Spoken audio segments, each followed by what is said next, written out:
睇報紙，我冇撞到任何人，係自己撞到之後，唔係，係架車撞到之後，司機幫我攞架車去整。當時雨好大，司機冇帶銀包，而家要賠欄杆錢，其實已經好好彩㗎啦，因為油缸冇爆到，好在當時我冇踩油，如果唔係就會爆炸。可惜任佢哋點樣否認，接到舉報嘅警方同埋廉署亦都查出咗真相同埋掌握咗證據。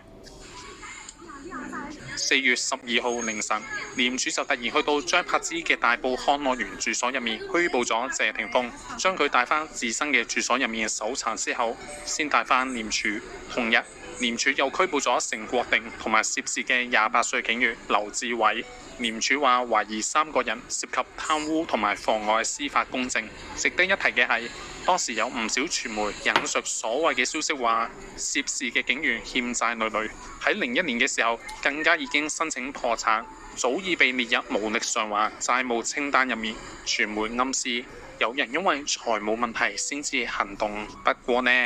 呢單消息未有被證實。經過36個鐘嘅審問之後，謝霆鋒獲釋，未被起訴。雖然未被起訴廉署都未終止調查，調查依然喺度繼續。去到4月24號，廉署正式起訴司機成國定，指佢妨礙司法公正。提堂嘅時候，成國定立即承認佢係幫謝霆鋒頂罪嘅，同埋應承做污點證人，話肯幫助廉署頂正其餘人品。去到5月初，成國定被判入獄4個月。雖然廉署曾經邀請英皇嘅高層吳宇、彭淑霞、林偉漢協助調查，不過廉署一直都未有起訴謝霆鋒同埋劉志偉。呢度有個題外話值得一提，或者係習慣所致，又或者係等待被起訴嘅壓力太大。謝霆鋒依然故我飛車，喺5月27號佢就揸住以77萬購買嘅2手 F355開篷嘅法拉利，由舊山頂寓所嗰度出發，以高達180公里嘅車速揸到去3號幹線嘅時候，